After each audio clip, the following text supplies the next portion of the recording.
संख्या 15 श्रीमती आराधना मिश्रा मोना। प्रश्न संख्या 15। माननीय अध्यक्ष जी, आपने इस महत्वपूर्ण विषय पर मुझे प्रश्न अनुपूरक पूछने का मौका दिया है। माननीय अध्यक्ष जी, आईटीआई दूर दराज के क्षेत्रों में स्थापित किया जाता था ताकि वहां पे गरीब किसान मजदूर के बच्चे पढ़ सकें, पर जिस तरह से इस सरकार ने पीपीपी मॉडल पर आईटीआईज का संचालन शुरू किया है, उसमें अरे देखो, आप लोग हाउस नहीं चलो प्लीज, आप बोलिए मोना जी।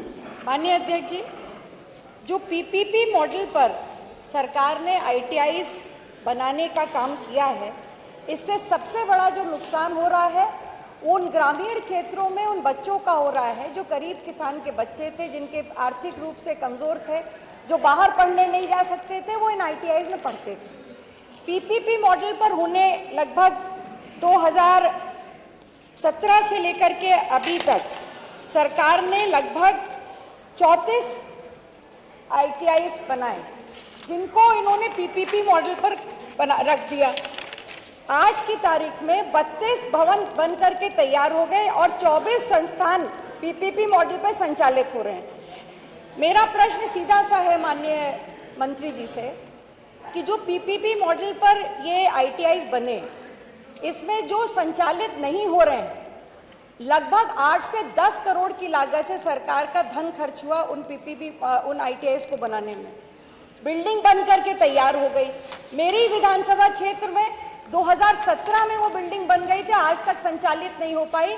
काउंसलिंग हुई, जो बच्चों ने, जो आसपास के बच्चे थे ग्रामीण अंचलों के, उन्होंने काउंसलिंग में उसको ऑप्ट किया, पर उनकी पढ़ाई जो हो रही है वो 40 किलोमीटर दूर डिस्ट्रिक्ट हेडक्वार्टर पे जो सरकारी आईटीआई वहाँ पे हो रही है। और दूसरी बात, जो पीपीपी मॉडल पे आईटीआई हैं भी, वो जो फीस ले रहे हैं वो 15,000 17,000 फीस ले, जबकि सरकारी आईटीआई में 7 से 1,000 रुपए तक की फीस होती है। तो ये आर्थिक बोझ जो पड़ रहा है इन बच्चों के ऊपर, वो कौन पूरा करेगा? मेरा सीधा सा प्रश्न ये है माननीय मंत्री जी से कि ये एक बड़ा विषय है, ये बच्चों के भविष्य से जुड़ा हुआ विषय है। कोई भी प्रदेश, राज्य की, किसी भी प्रदेश के युवाओं की पहचान उसके कौशल से होती है।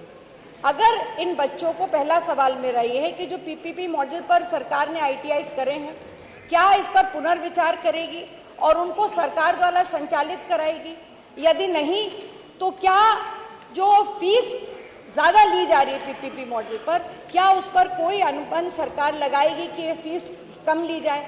और तीसरा, जहाँ पे ये बिल्डिंगें बन करके तैयार हो गई, जैसे मेरी विधानसभा क्षेत्र में लालगंज में आईटीआई बन के तैयार हुआ, वो 8-7 साल से संचालित नहीं हो पा रहा, तो क्या उन पर स्टाफ का रिक्रूटमेंट करके और सभी आईटीआईज को जो नहीं चालू हो पाए हैं, बिल्डिंगें तैयार हैं, स्टाफ का रिक्रूटमेंट करके उनको संचालित कराएगी? मेरे माननीय मंत्री जी।